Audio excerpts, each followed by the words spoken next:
আল্লাহ ফেরেশতাদেরকে বলেছেন আমি দুনিয়াতে মানুষ সৃষ্টি করতে চাই, তারা আমার কথা শুনবে, আমার কথা মানবে, আমার নীতি মানবে চলবে।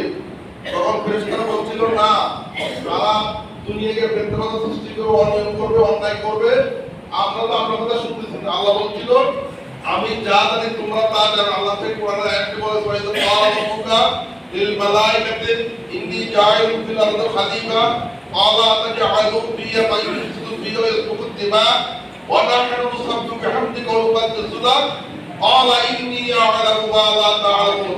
আল্লাহ বলতেছে আমি যা জানি তোমরা তা জানো না। এই জন্য প্রিয় ভাইরা, আজকে যে আমরা নামাজ পড়লাম, ফেরেশতারা আল্লাহর কাছে গিয়ে বলবে হে আল্লাহ, তোমার বান্দারা পাঁচ ওয়াক্ত নামাজ জামাতের সাথে পড়তেছে, এই জন্য আল্লাহর পক্ষে আল্লাহকে সুসংবাদটা দিবে কে? ফেরেশতারা দিবে। এই জন্য বিবেরা আমাদের জীবন আমরা যেন কোরআনের বিধান অনুযায়ী চলি, আমরা যেন আমাদের জীবনটাকে সুন্দরভাবে পরিচালনা করতে। আসলে আমরা মনে করি শুধু নামাজ, রোজা, হজ, যাকাত এটা মেনে চলে না। ইসলাম অপূর্ণ না, ইসলাম একটি পরিপূর্ণ জীবন ব্যবস্থা। ইসলামের আল্লাহ রাসূল সাল্লাল্লাহু আলাইহি ওয়াসাল্লাম ওনার জীবনে উনি 28টি যুদ্ধের সেনাপতি ছিলেন। কয়টা যুদ্ধে? 28টি যুদ্ধের সেনাপতি ছিলেন।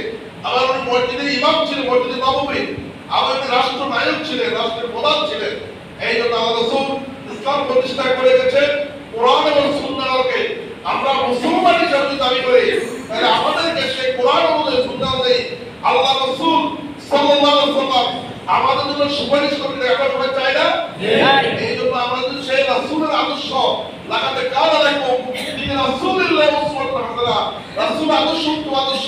এই জন্য আসুন আমরা প্রিয় ভাইরা, আমাদের পূর্বপুরুষরা সবাই বলে গেছে, আমার বাবা বলে গেছে, হয়তো আমার দাদা বলে গেছে, আমার চাচা বলে গেছে, আমার মা বলে গেছে, আমি বলে যাব কুল্লু নাফসিন যায়িকাতুল মাউত, মৃত্যু অবধারিত। এই জন্য আল্লাহ আমাদের জন্য রেখেছেন জান্নাত এবং জাহান্নাম। আমরা যদি ভালো কাজ করি জান্নাতে যাব, আর খারাপ কাজ করলে জাহান্নামে যাব।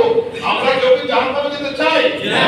এই জন্য আসুন আমরা যেন আমাদের জীবনটাকে আগামী দিনে ইসলামের পক্ষে, কোরআনের পক্ষে আল্লাহ আমাদের সবাইকে ভূমিকা রাখার তৌফিক দান করুন। আমিন। সবাইকে মোবারকবাদ। আসসালামু আলাইকুম ওয়া রাহমাতুল্লাহ।